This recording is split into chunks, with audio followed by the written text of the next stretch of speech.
it was Lorraine does, but I said she can do mine next time. Where's Nigel? That time I grew up, eh?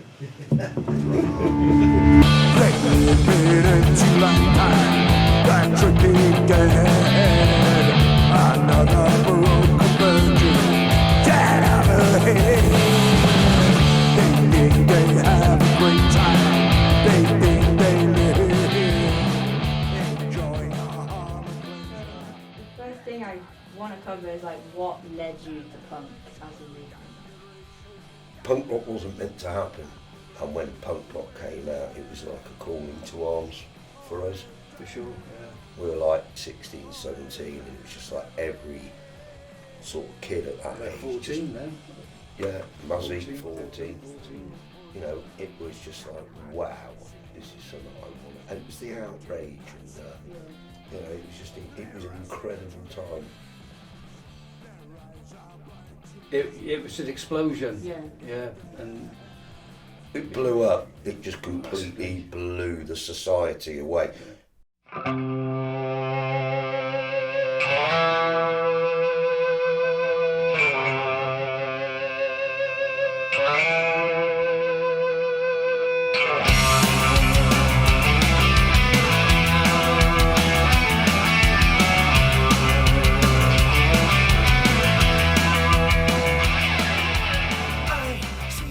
I was still at school when the Pistols came out and everybody hated them, but for me, the same for Mars, we were just like, wow. I can remember buying the album.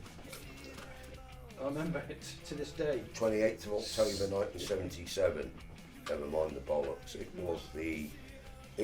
was our flagship, just absolutely an amazing, groundbreaking thing. Yeah. You know, it's revered that the punk rock movement is, wow, probably the last great youth explosion.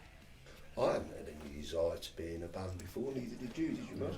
We just liked playing football and Monopoly.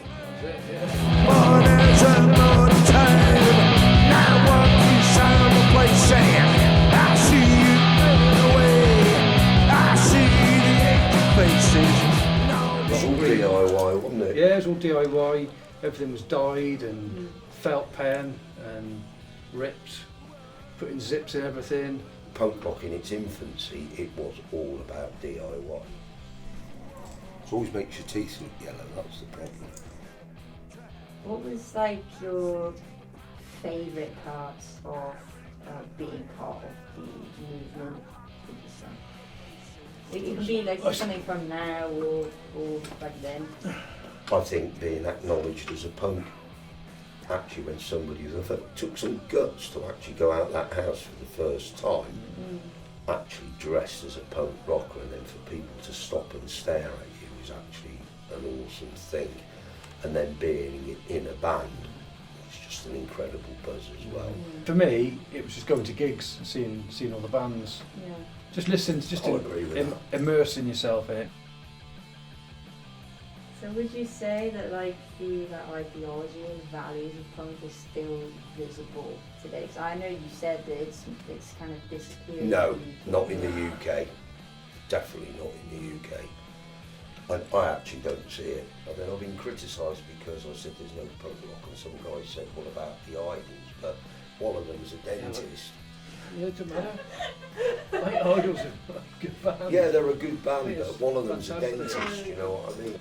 We all went on the dole, didn't we? It became a way of life. You couldn't have a job and be a punk rocker. Yeah. It conflicted with your views. That's how many young people actually felt at that time. We didn't care about careers. I basically had all of my youth to myself. I actually was unemployed for 10 years, deliberately, and it was a fantastic achievement, and I loved it every minute of it. You know, I know people say, well, you weren't really beating the system because you were actually dependent on the system too, but we just had a great life. Because you've got no encouragement at all in today's society to actually be different. So rich and so defined, no one knows what's in his mind. I mean, punk rock united the class structure. There were middle class kids, working class kids. Yeah. You know, I mean, kids on council estates that became punk rockers. It kind of liberated everybody. I mean, Cheltenham's got one of the biggest council estates in the UK, Hester's Way. Hester's Way, yeah. You know, but Hester's Way was full of punk rockers. That's where we all grew up. Yeah. I can't imagine it happening. Yeah. Again. So would you say it's just like completely disappeared? Virtually. Yeah. Virtually. It's Yeah, mainly yeah. people our age. You know, it's refreshing Yeah. to meet you guys. So how does Cheltenham compare to other places in terms of being like a punk hub? Because as I mentioned, I'm from Bristol, so bigger places, bigger scene, there's a lot more independent venues and obviously No Virgin punk in Records, Cheltenham. but- Yeah. Used to be big, didn't it? Huge. But you know, the music papers were fantastic. They were a huge outlet for us fanzines like we got there. Yeah. They were an outlet for, you know, people wrote fanzines. People did everything. Was all people wanted to do. It was basically a case of do anything you want to do. Yeah. To be different now must take a hell of a lot of guts. Mm. As I say, you know, the people have said there's liberal attitudes now and you can do what.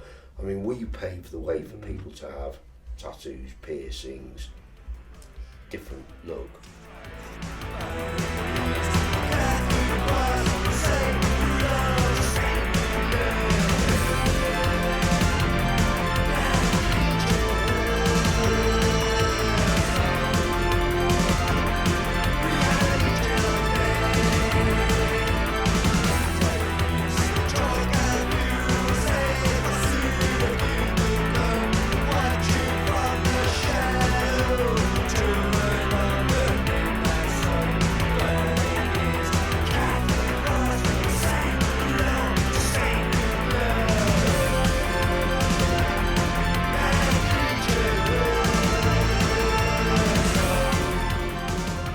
I mean, imagine me looking like that now, walking around town, you know, all the way we did.